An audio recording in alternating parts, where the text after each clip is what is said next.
Berikut pertanyaan untuk Dr. Wido, dan ini karena cukup banyak pertanyaan serta beberapa yang ada benang merahnya, jadi saya simpulkan pertanyaannya langsung begitu ya. Mohon maaf. Ada pertanyaan dari Bu Rida Rosida di Bandung, kemudian Pak Ahmad di Jawa Barat, dan juga Pak Priyo Nugroho Teguh Prasetyo dari Pasuruan. Ini pertanyaannya agak mirip-mirip, jadi mungkin saya kumpulkan jadi satu untuk Dr. Wido ya. Intinya bagaimana SDM Persia sedemikian unggul gitu, sehingga kemudian ketika mereka Islam pun banyak ulama yang muncul dari mereka. Ini apa rahasianya? Apakah memang karakteristik bangsa Persia ini suka dengan ilmu pengetahuan gitu? Dan yang ada pertanyaan juga dari Pak Priyo Nugroho tadi. Jadi sebenarnya sumber ilmu itu dari Arab atau dari Persia gitu. Karena yang tadi disampaikan sumber-sumbernya seperti dari Persia yang kemudian ditransliterasi ke bahasa Arab. Silakan Dr. Wido.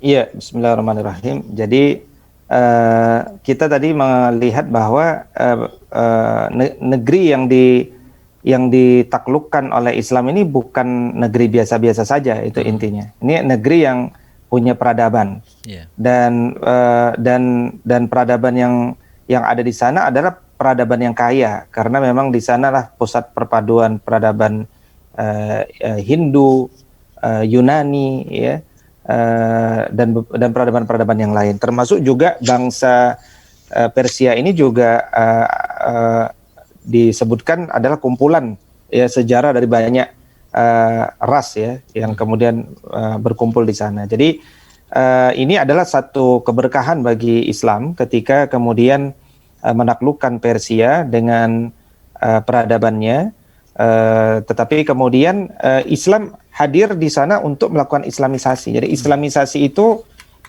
tidak bertentangan sama sekali dengan capaian-capaian sains yang berkembang di sana ya, tetapi yang diperbaiki dari Islam itu adalah prinsip-prinsip dasarnya, seperti misalkan tadi penyembahan kepada penyembahan kepada api ya, sebelum api itu dulu penyembahan kepada matahari ya, dan seterusnya. Nah itu kemudian diubah dan itu mudah bagi orang-orang Persia itu dengan logikanya untuk menerima cahaya Islam itu, karena memang logika Islam itu mudah dicerna dalam kehidupan mereka yang memang terbiasa menuntut ilmu. Kemudian tentang posisi wanita yang tadinya sampai kemudian menjadi hina ya dengan ajaran Mazdak itu, nah itu pun akhirnya dengan mudah kemudian diubah dengan cahaya Islam itu.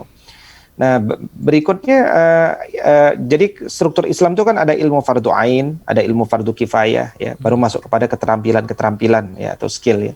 Jadi mengislamisasikan Persia sama dengan mengislamisasikan yang lain, yaitu yang diislamisasikan adalah pandangan hidup bangsanya terlebih dahulu ya. Bagaimana mereka kemudian bertauhid ya, kemudian dan orang yang bertauhid itu akhirnya ingin beribadah dengan benar.